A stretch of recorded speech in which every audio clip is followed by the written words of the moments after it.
Hi friends, welcome to Pallavi TV. Maharashtra, Jharkhand assembly ఎన్నికల ఫలితాలు వెలువడుతున్నాయి. మహారాష్ట్రలో ఎన్డీఏ కూటమి స్పష్టమైన ఆధిక్యంతో మ్యాజిక్ ఫిగర్ దాటేస్తోంది. ఆధిక్యంలో 220 స్థానాలకు పైగా ముందంజలో ఉంది. అయితే జార్ఖండ్‌లో ఎగ్జిట్ పోల్స్ అంచనాలు తప్పాయి. జార్ఖండ్‌లో ఇండియా కూటమి అధికారం దిశగా దూసుకెళ్తోంది. ఆధిక్యంలో ఉంది 52 స్థానాల్లో. ఎన్డీఏ 28 స్థానాల్లోనే ఆధిక్యంలో ఉంది. అయితే ఈ 2 రాష్ట్రాల ఎన్నికల ఫలితాలతో పాటు వయనాడ్‌లో జరిగిన బైపోల్ ఉప ఎన్నిక ఫలితాల్లో కూడా ప్రియాంక గాంధీ ముందంజలో ఉన్నారు. వీటికి సంబంధించి మనం senior journalist, political analyst Devulapalli Amar గారు మనతో ఉన్నారు. సార్ చెప్పండి సార్, ఈ 2 రాష్ట్రాల ఎన్నికల ఫలితాలు. మనకి ఎగ్జిట్ పోల్‌కి సంబంధించి జార్ఖండ్‌లో ఎగ్జిట్ పోల్ అంచనా తప్పింది. మహారాష్ట్రలో ఎగ్జిట్ పోల్స్ అంచనాలు నిజమయ్యాయి. మహారాష్ట్రలో బీజేపీయే సొంతంగా 128 స్థానాల్లో ముందంజలో ఉంది. ఎన్డీఏ కూటమి 225 స్థానాల్లో ఉంది. స్పష్టమైన అధికారం దిశగా దూసుకెళ్తుంది. దీన్ని ఎలా చూడాలంటారు? Exit polls sir exit polls వచ్చిన రోజే మనం మాట్లాడుకున్నాం దీని గురించి. సార్. ఇప్పుడు ఎగ్జిట్ పోల్స్ కొంచెము హర్యానా ఫలితాల సమయంలో ఎగ్జిట్ పోల్స్ అంచనాలన్నీ తప్పైన కారణంగా వాళ్ళు ఏదో కొంత వెనక ముందాడి కొంచెం భయపడి ఇట్లా బీజేపీ వైపు వన్ సైడ్ ఇస్తున్నారా అనే ఒక అనుమానాన్ని మాత్రం చాలా మంది వ్యక్తం చేసినారు. ఇవాళ 2 రాష్ట్రాల ఫలితాలు చూసినప్పుడు జార్ఖండ్ లో ఎగ్జిట్ పోల్స్ అంచనాలు తారుమారు.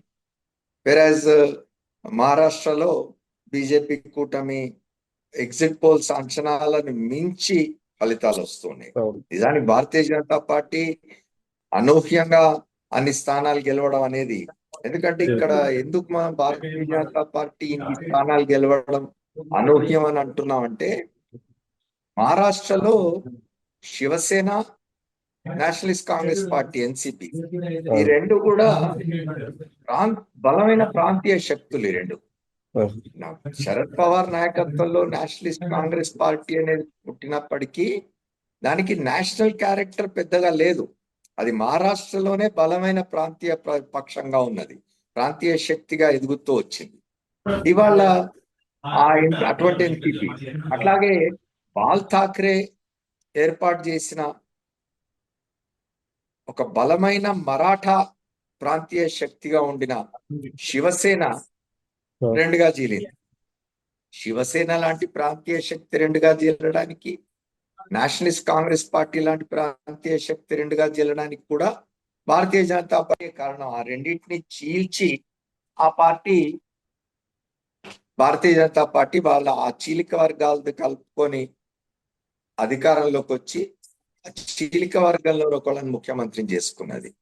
అట్లాంటి భారతీయ జనతా పార్టీ వాళ్ళు ఈ రెండు బలమైన ప్రాంతీయ శక్తుల కంటే కూడా మిన్నగా ఎక్కువ స్థానాలు పోటీ చేయడం, ఎక్కువ స్థానాలు గెలవడం కూడా ఇవాళ మనం చూస్తున్నాం అక్కడ. అయితే మొదటి నుంచి భారతీయ జనతా పార్టీ, యునైటెడ్ శివసేన కలిసి ఉండినవి, విడిపోయినారు. ఇక్కడ రకరకాలుగా విశ్లేషించుకోవచ్చు మనం. కాంగ్రెస్ పార్టీకి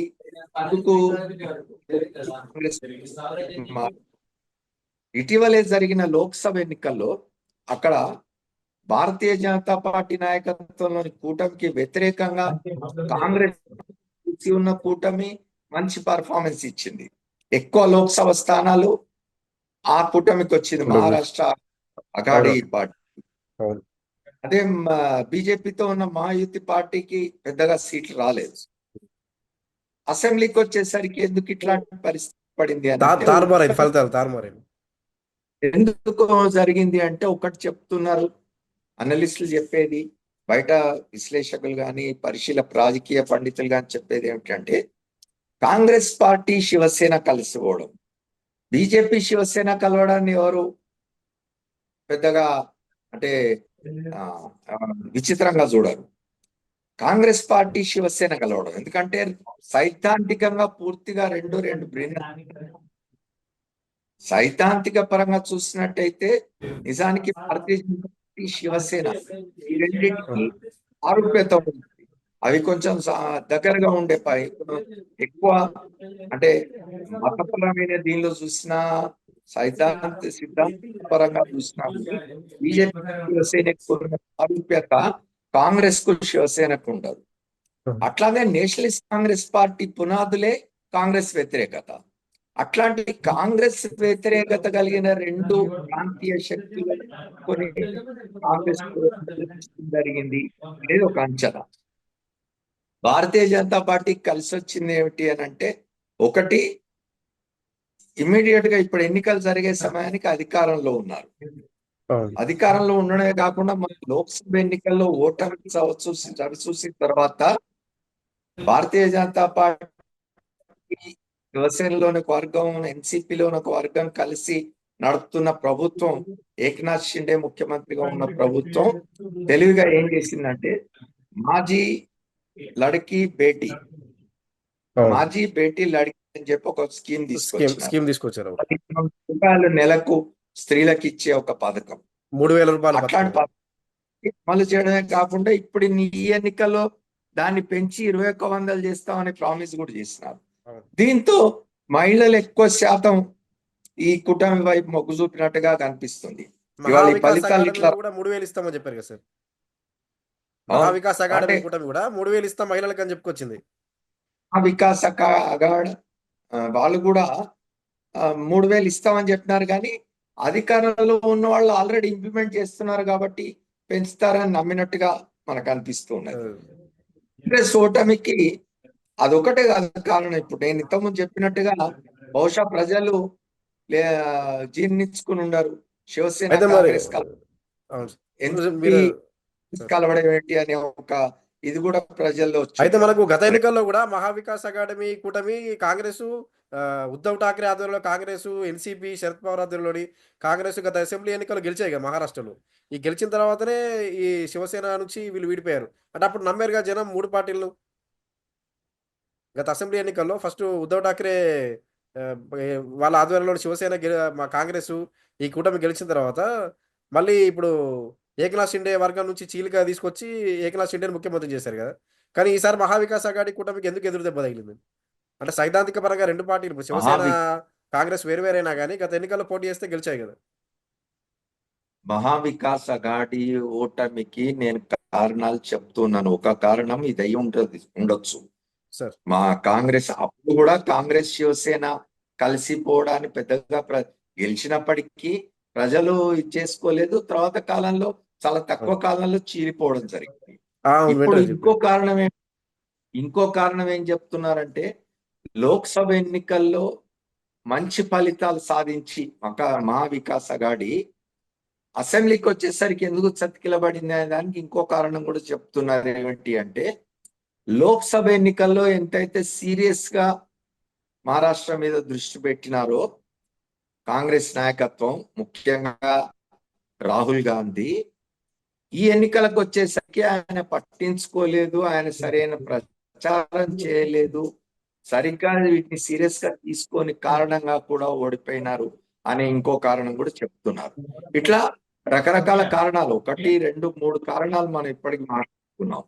ఒకటి, శివసేనలోని స్ప్లింటర్ గ్రూప్, ఎన్సీపీలోని స్ప్లింటర్ గ్రూప్ కాంగ్రెస్ కలిసిపోవడాన్ని ప్రజలు జీర్ణించుకుని ఉండరు. రెండవది, అధికారంలో ఉన్న మహాయుతి పార్టీ మహిళల కోసం ఇస్తున్న 1,500 దాన్ని 2,100 చేస్తాన్న దాన్ని నమ్మినారు అని. మూడవది, కాంగ్రెస్ నాయకత్వం అక్కడ సరిగ్గా ప్రచారం పాల్గొనలేదు, ఎఫెక్టివ్ గా ప్రచారాన్ని ముందుకు తీసుకోలేదని ఇంకో కారణం చెప్తున్నారు. ఇవన్నీ రీజన్స్ చెప్పుకోవడానికి.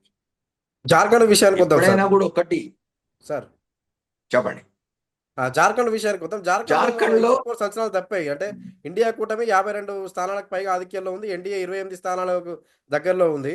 ఇక స్పష్టంగా ఇండియా కూటమి అధికారం చేపట్టినట్టే. జార్ఖండ్ ముక్తి మోర్చా కాంగ్రెస్ ఆధ్వర్యంలో ఇండియా కూటమి అధికారం చేపట్టినట్లే. హేమంత్ సోరెన్ కూడా ముందంజలో ఉన్నారు. ఆయన భార్య కల్పన సోరెన్ ముందంజలో ఉన్నారు. అంటే గెలుపు దిశగా ఉన్నారు. మరి జార్ఖండ్ విషయానికి వచ్చేసరికి మారిపోయిందిగా అంచనాలు. జార్ఖండ్ ఎలా చూడాలి? జార్ఖండ్ మా ఎగ్జిట్ పోల్స్ అంచనాలు జార్ఖండ్ లో ఎన్డీఏ కూటమి వస్తుందని, ఎగ్జిట్ పోల్స్ అంచనాలు తప్పినాయి. జార్ఖండ్ లో ఏమిటి అంటే, జార్ఖండ్ లో కాంగ్రెస్ పొత్తు పెట్టుకున్నది జార్ఖండ్ ముక్తి మోర్చా అండ్ కమ్యూనిస్టులు.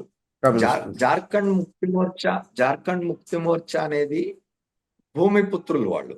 అంటే జార్ఖండ్ రాష్ట్రం ఏర్పాటు కోసం చెప్పి పోరాటం చేసిన సంస్థ. మన తెలంగాణలో కనుక తెలంగాణ రాష్ట్ర సమితి ఎట్లయితే తెలంగాణ రాష్ట్రం కోసం ఉద్యమం చేసి రాష్ట్రాన్ని తెచ్చుకున్నదో, అట్లా జార్ఖండ్ ముక్తి మోర్చా కూడా తెలంగాణ కంటే కూడా ఎక్కువ ఫెరోషియస్ గా, ఎక్కువ మిలిటెంట్ గా పోరాటాలు చేసి ఆ రాష్ట్రాన్ని సాధించుకున్న పార్టీ. అయితే దాని మీద ఈ అవినీతి మరకలు అంటించి దాన్ని ఓడించే ప్రయత్నం చేయడం ఒకటి. రెండవది, దానిలో చీలిక తీసుకొచ్చే ప్రయత్నం. మహారాష్ట్రలో ఎట్లయితే శివసేనను, శివసేన ఎన్సీపీని చీల్చే ప్రయత్నాలు చేసి సక్సెస్ అయినారో, అక్కడ జార్ఖండ్ లో కూడా ఆ ప్రయత్నం చేసినారు, కానీ అవి పెద్దగా పనిచేయలేదు. పనిచేయకపోగా జార్ఖండ్ ముక్తి మోర్చా వైపే ఇంకా ప్రజలున్నారు. ఎందుకంటే మీరు జార్ఖండ్కి వెళ్ళినట్టయితే గణనీయమైన ట్రైబల్ పాపులేషన్, అది గిరిజన జనాభా గణనీయంగా ఉన్నది. సంతాల్ అక్కడ గిరిజనులు. ప్రజలు అక్కడ ప్రజలు ఆ, తమ తమ స్థానికమైన పార్టీనే ఎన్నుకున్నారనేది ఈ ఎన్నికల ఫలితాలను బట్టి మనకు అర్థం అవుతుంది. ఇప్పుడు హేమంత్ సోరెన్ జైలుకి వెళ్ళడం, జైలు నుంచి బయటికి రావడం, బెయిల్పై ఇది కూడా కలిసి వచ్చే విధంగా ఉంది జార్ఖండ్ జేఎంఎంకు. దీన్ని సింపతి దీన్ని సింపతి వర్కౌట్ ప్రజలు ఎట్లా అయిందంటారు అక్కడ. చూస్తున్నారు అనేది చూడాలి మనం. వాళ్ళు వచ్చిన ఫలితాన్ని బట్టి మనకు అర్థమయ్యేది ఏమిటి అంటే, ప్రజలు దీన్ని ఏదో హేమంత్ సోరెన్ అవినీతి చేసినాడు అని అనుకోవడం లేదు, ప్రజలు దీన్ని కక్ష సాధింపుగా చూస్తున్నారు అనేది సార్. అర్థమవుతున్నది ఈ ఫలితాన్ని బట్టి. అవునవును సార్, అవును. ఎందుకంటే మీరు చూడండి, ఎన్డీఏకి చాలా తక్కువ సీట్లు వచ్చినాయి. అవును. మ్యాజిక్ ఫిగర్ 41 అయితే, ఈ ఇటువైపు జార్ఖండ్ ముక్తి మోర్చా భాగస్వామిగా ఉన్న కూటమికి 50 పైన సీట్లు వచ్చినాయి కదా. 52 పైన వచ్చి ఎన్డీఏకి 28 స్థానాలకి ఎన్డీఏ పరిమితం అయిపోయింది. అందుకని అక్కడ ప్రజలు ఈ అవినీతి ఆరోపణలను నమ్మలేదు. అది. జార్ఖండ్ ముక్తి మోర్చా తమ పార్టీ, తమ ప్రాంతానికి సంబంధించింది అని నమ్ముకున్నారు కాబట్టి దానికి ఓట్లేస్తారు. సో మహారాష్ట్ర విషయానికి వద్దాం. మహారాష్ట్రలో ఎక్కడైతే AP deputy CM Pawan Kalyan ప్రచారం చేశారో, పూణే, కొన్ని సోలాపూర్ ఇలాంటి చోట్లలో బీజేపీ ఆధిక్యంలో ఉంది. అయితే అదేవిధంగా తెలంగాణ సీఎం రేవంత్ రెడ్డి ప్రచారం చేసిన చోట్లలో బీజేపీ ఓడిపోయిందని ఇంతకుముందే బండి సంజయ్ కామెంట్ చేశారు, కేంద్ర మంత్రి. మరి దీన్ని ఎలా చూడాలి? అంటే రేవంత్ ప్రచారం చేసిన చోట కాంగ్రెస్ దారుణంగా అభ్యర్థులు ఓటమిలో బండి ఉన్నారు. ఇప్పుడు బండి సంజయ్ రాజకీయాల్లో ఉన్నాడు కాబట్టి ఆయన తన రాజకీయాలకు అనుకూలంగా మాట్లాడతారు. దానిలో ఆశ్చర్యం ఏం లేదు, తప్పేం లేదు. పవన్ కళ్యాణ్ ప్రచారం చేసిన మాత్రాన్నే అక్కడ ఆధిక్యం వచ్చింది, ఆ ఆ కూటమికి, మహాయుతి కూటమికి అని సంజయ్ ఒప్పుకుంటారా? సంజయ్ ఆ మాట అంటారా? భారతీయ జనతా పార్టీ గెలుపునకు పవన్ కళ్యాణ్ కారణం ఆయన చెప్తారా? పవన్ చెప్పండి. కళ్యాణ్ కూడా ప్రచారం చేసినారు. కాంగ్రెస్ తరఫున రేవంత్ రెడ్డి ప్రచారం చేసినాడు, భారతీయ జనతా పార్టీ తరఫున పవన్ కళ్యాణ్ ప్రచారం చేసినారు. అయితే పవన్ కళ్యాణ్ ప్రచారం చేసినా చేయకపోయినా ఇవాళ అక్కడ ఉన్న వేవ్ కనిపిస్తున్నది మనకు. ఇది పెద్ద స్వీప్. మహారాష్ట్ర చూసినట్టయితే మనం ఫలితాలు ఏదో బొటాబొట్టిన గెలిచింది కాదు. బీజేపీ నాయకత్వంలోని కూటమి స్వీప్ చేసింది ఎన్నికలు. మీరు చూసినట్టయితే ఇక్కడ మహాయుతి కూటమి 200 స్థానాల పైన వచ్చి, ఇదే మహావికాస్ అఘాడి అనే కూటమికి 50 స్థానాలకు పరిమితమైందంటే అన్నట్టే కదా. 140 స్థానాలు మ్యాజిక్ ఫిగర్ అయితే 200 స్థానాలు దాటిపోయింది. బీజేపీ సొంతంగా 120 స్థానాల వరకు వస్తున్నది లీడ్స్ ప్రకారం మనం చూసినట్టయితే. అంటే దాన్ని బట్టి అర్థం అవుతున్నది కదా, పవన్ కళ్యాణ్ పోయి ప్రచారం చేయడము వల్ల గెలవడము, రేవంత్ రెడ్డి పోయి ప్రచారం చేయడం వల్ల ఓడిపోవడం అంటూ ఉండదు. ట్రెండ్ అది. ఒక స్వీప్ అనేది వేవ్ కనిపించినప్పుడు ఇవన్నీ కూడా ఎవరికి వాళ్ళు చెప్పొచ్చు. ఏంటంటే మేము పోయి ప్రచారం చేస్తున్నాం కాబట్టి గెలిచారని చెప్పుకోవడానికి అవకాశం ఉంది, కానీ వాస్తవం అయితే అది కాదు. అక్కడ ఒక వేవ్ కనిపించింది, ప్రజలు ఓట్లు వేయాలనుకున్నారు, వేసినారు. మహారాష్ట్రలో బీజేపీకే సొంతంగా 125 పైన వస్తున్నాయి. బీజేపీ పోటీ చేసింది 149 స్థానాలు. కానీ ఏకనాథ్ షిండే ఆధ్వర్యంలో శివసేనతో సంబంధం లేకుండానే బీజేపీయే సొంతంగా 125 పైన వస్తున్నాయి. మరి క్రమంలో ఇప్పటికి ఫడ్నవీస్ సమావేశం ఏర్పాటు చేస్తున్నారట. ఇప్పుడే సమావేశం ఏర్పాటు చేయబోతున్నారు. మరి నేనైతే సీఎంగా ఫడ్నవీస్ ఉండే అవకాశం ఉందా? ఇప్పుడు ఎక్కడైనా కూడా ఏ రాజకీయ పక్షమైనా, అంటే బహుశా భారతదేశంలో, ఈ ప్రపంచంలో ఒక పవన్ కళ్యాణ్ అధ్యక్షుడిగా ఉన్న జనసేన తప్ప ఏ పార్టీ కూడా నాకు ముఖ్యమంత్రి పదవి వద్దు అని అనుకోదు. జనసేన పార్టీ అధ్యక్షుడు పవన్ కళ్యాణ్ రోజు అసెంబ్లీలో చెప్తున్నాడు, ఇంకో 15 ఏళ్ళు చంద్రబాబు నాయుడే ముఖ్యమంత్రిగా ఉండాలి అని. ఆయన ఒక రాజకీయ పార్టీ నడుపుకుంటూ తన పార్టీకి కావాలి ముఖ్యమంత్రి కావాలి. పదవి అనుకుంటారు కానీ వేరే పార్టీకి ఇవ్వాలనుకోరు. ఉమ్, ఇప్పుడు ఉమ్. ఏక్నాథ్ షిండే ముఖ్యమంత్రి ఎందుకైనారు అంటే టర్మ్ మధ్యలో పార్టీలు చీలిపోయి చీలిపోయింది. ప్రభుత్వం ప్రభుత్వం అస్థిరం పాలు కావడం వల్ల ఒక కొత్త ప్రభుత్వం ఏర్పడినందుకు అప్పుడు ఏక్నాథ్ షిండేకి అడ్జస్ట్మెంట్ లో భాగంగా ముఖ్యమంత్రి పదవి ఇచ్చినారు. ఇవాళ ఇంత పెద్ద ఎత్తున విజయం సాధించి ఒంటరిగానే 120 పైన స్థానాలు సంపాదించిన భారతీయ జనతా పార్టీకి సంబంధించిన రెండవ శ్రేణి నాయకులు గాని కార్యకర్తలు గాని తమ పార్టీకి కాకుండా ఏకనాథ్ షిండే ముఖ్యమంత్రి పదవి ఇవ్వాలని ఎందుకు అనుకుంటాయి? తప్పనిసరిగా తమ పార్టీకే ముఖ్యమంత్రి పదవి కావాలని కోరుకుంటాయి. నా అంచనా ప్రకారం అయితే 100% ఇప్పుడు మహారాష్ట్ర ముఖ్యమంత్రి దేవేంద్ర ఫడ్నవీసే అవుతారు. అయితే భవిష్యత్తులో ఇప్పుడు శివసేన ఏదైతే షిండే ఆధ్వర్యంలో శివసేన నుంచి కూడా ఎమ్మెల్యేలను తీసుకొని షిండేని కూడా పక్కన పెట్టే అవకాశం ఉందా? 125 అంటే 130, ఇంకా 15 వస్తే మ్యాజిక్ ఫిగరే కదా. అట్లా చేయకపోవచ్చు. ఎందుకంటే ఇప్పుడు ఎంత రాజకీయాలు గెలుపు కోసమే రాజకీయాలు అనుకున్నా, అధికారంలో ఉండడం కోసమే రాజకీయాలు అనుకున్నా, భారతీయ జనతా పార్టీ ఇప్పుడు అట్లాంటి పని చేస్తుందని నేను అనుకోను. ఎందుకంటే కేంద్రంలో భారతీయ జనతా పార్టీకి 2019లో లాగా అత్యద్భుతమైన మెజారిటీ రాలేదు. రాలేదు. కేంద్రంలో భారతీయ జనతా పార్టీ బొటాబొట్టిన గెలిచింది. అవును. ఇప్పుడు మనం 2019లో చూసినట్టయితే 300 స్థానాల పైన గెలిచింది. 302 స్థానాలు సొంతంగా మ్యాజిక్ ఫిగర్ సొంతంగా వచ్చింది. భాగస్వాముల అవసరం లేకుండా కేంద్రంలో ప్రభుత్వాన్ని ఏర్పాటు చేయగలిగేంత స్థితిలో గెలిచింది. మొన్న 2024లో 240 దగ్గర ఆగిపోయింది బొటాబొట్టిన. కాబట్టి ఇప్పుడు నితీష్ కుమార్, మిత్రపక్షాల చంద్రబాబు. అవసరం చాలా ఉన్నది బీజేపీకి ప్రస్తుతానికి. కాబట్టి మహారాష్ట్రలో అట్లా మిత్రులకు ద్రోహం చేస్తుందని నేను అనుకోవడం లేదు. ఎందుకంటే దాని రిఫ్లెక్షన్స్ కేంద్రంలో కూడా ఉంటాయి. కేంద్రంలో భాగస్వాములు కూడా నమ్మడం కష్టం అవుతుంది కదా అట్లా చేస్తే. అట్లా భారతీయ జనతా పార్టీ చేస్తుందని నేను అనుకోవడం లేదు. ఇప్పుడు మహారాష్ట్ర శివసేనలోని షిండే వర్గాన్ని, ఎన్సీపీలోని అజిత్ పవార్ వర్గాన్ని కలుపుకునే ప్రభుత్వం ఏర్పాటు చేస్తుంది మహారాష్ట్రలో. కానీ ముఖ్యమంత్రి మాత్రం బీజేపీ అతనే ఉంటాడు. బహుశా నేను అనుకోవడం ఏకనాథ్ షిండేని కేంద్రానికి పంపవచ్చు, లేదా లేదా ఒక ప్రధానమైన భూమిక నిర్వహించే విధంగా రాష్ట్రంలోనే ఉంచుకోవచ్చు. అయితే ఇప్పటివరకు ముఖ్యమంత్రిగా ఉన్నాడు కాబట్టి మళ్ళీ ఉప ముఖ్యమంత్రి అంటే మనకెదురుగా ఒక ఉదాహరణ దేవేంద్ర ఫడ్నవీస్ ఉండేనే ఉన్నాడు. ఆయన ఉప ముఖ్యమంత్రిగా ఒప్పుకొని ఉన్నాడు కదా. అట్లనే ఇప్పుడు ఏకనాథ్ షిండే ఉండొచ్చు, లేదా ఏకనాథ్ షిండే దానికి అంగీకరించకపోతే ఆయనను కేంద్రానికి పంపొచ్చు. ఇప్పుడు మహారాష్ట్ర ఎన్నికల ఫలితాలు తెలంగాణపై ప్రభావం చూపే అవకాశం ఉందా? అయితే ప్రచారంలో ఖర్గే కామెంట్స్ కూడా చేశారు, బడ్జెట్ చూసుకుని హామీలు ఇవ్వండి అని. ఇప్పుడు దానివల్లే మహారాష్ట్రలో కూడా దెబ్బపడింది కాంగ్రెస్ కానీ, లేదా ఇండియా ఇండియా కూటమికి, మహావికాస్ అఘాడి కూటమి. బడ్జెట్ చూసుకొని హామీలు ఇవ్వండి అని మల్లికార్జున్ ఖర్గే చేసిన ఒక స్టేట్మెంట్ అనేది అదొక జనరల్ స్టేట్మెంట్. అది నిజానికి ఈ దేశంలోని అన్ని రాజకీయ పక్షాలకు వర్తిస్తుంది. ఎవరైనా సరే పిండి కొద్ది రొట్టె అంటారు. నీ ఆదాయం ఎంత, నీకు వచ్చే దీన్ని బట్టి కదా నువ్వు ఖర్చు పెట్టాల్సింది అని చెప్తున్నాడు ఆయన. అదేమో ఒక కాంగ్రెస్ పార్టీని ఉద్దేశించో లేకపోతే కాంగ్రెస్ పార్టీ ఇస్తున్న హామీలను ఉద్దేశించో చెప్పింది కాదు. రెండవది, మహారాష్ట్ర ఫలితం ఇప్పుడు ఇమ్మీడియట్ గా ఏదో తెలంగాణ మీదనో ఇంకో స్టేట్ మీదనో పడుతుంది అనేది కరెక్ట్ కాదు. ఇప్పుడు మనం గతంలో మాట్లాడుకున్నట్టుగా మహారాష్ట్ర ఇచ్చిన ఊపు ఇప్పుడు ఒక స్వీప్ వచ్చింది మహారాష్ట్రలో.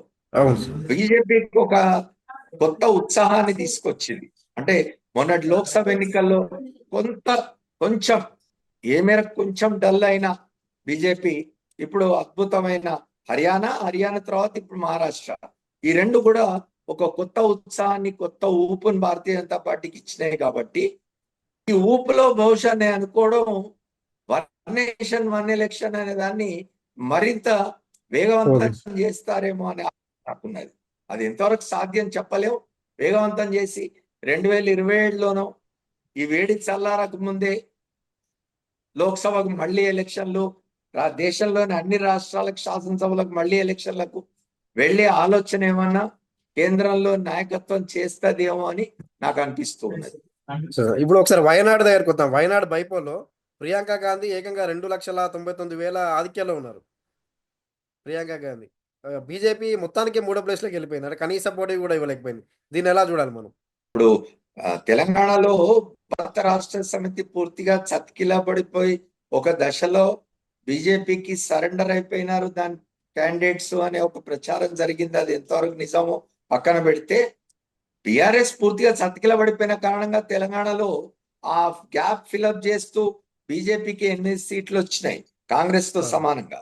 అంతే తప్ప ఆంధ్రాలో కూడా తెలుగుదేశం జనసేన కారణంగా వాళ్ళతో కలిసి ఉన్న కారణంగా కొన్ని సీట్లు వచ్చినాయి తప్ప దక్షిణాదిలో బీజేపీ ఇంకా బలపడే అవకాశాలు రాలేదు, బలపడే పరిస్థితి ఇంకా రాలేదు అనేది కనిపిస్తూ ఉన్నది. ముఖ్యంగా కేరళ.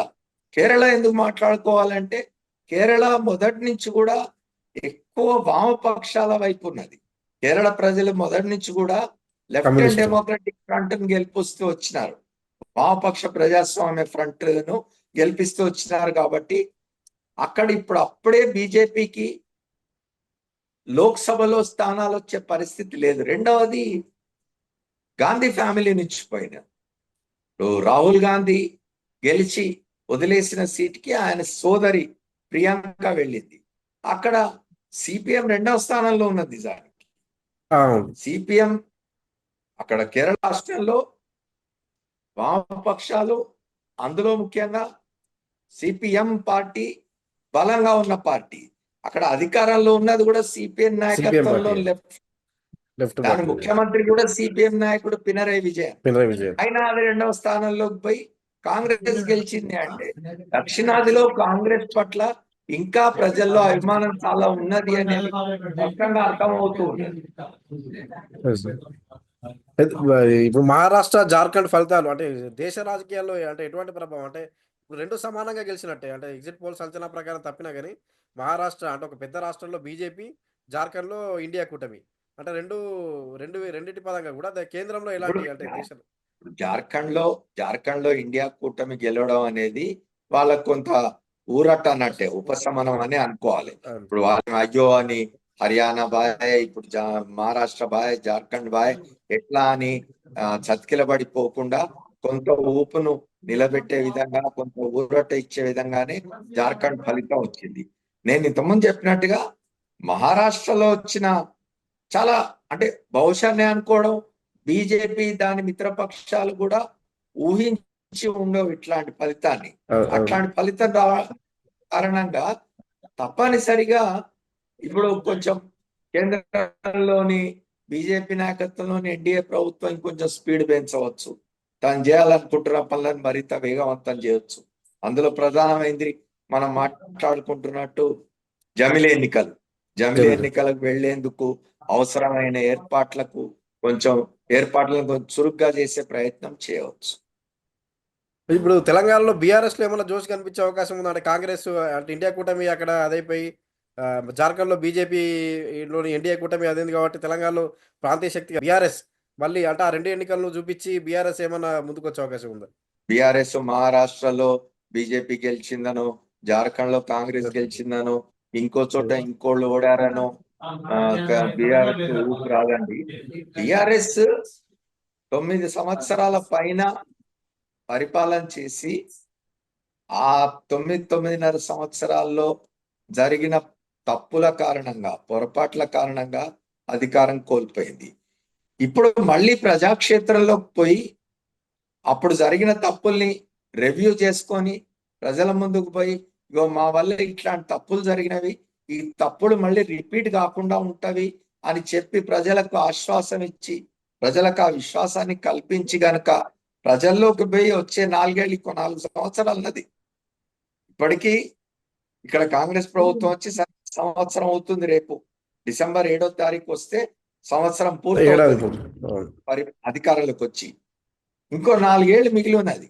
ఈ 4 ఏళ్ళు ప్రజల్లోనే ఉండి ప్రజలతో మమేకమై తాము అధికారంలో ఉన్న 2 టర్ముల్లో జరిగిన తప్పులను విశ్లేషించుకొని, సమీక్షించుకొని, పొరపాట్లు దిద్దుకుంటామని చెప్పి రియలైజ్ అయి ప్రజలను నమ్మించి, ప్రజలకు గనుక ప్రజల్లో విశ్వాసం గనుక పాదుగొల్పగలిగితే మళ్ళీ బాగుంటది తప్ప ఆ రాష్ట్రంలో వాళ్ళు ఓడిపోయారు, ఈ రాష్ట్రంలో వీళ్ళు గెలిచారు కాబట్టి మేమేదో లేస్తామని అనుకుంటే పొరపాటు.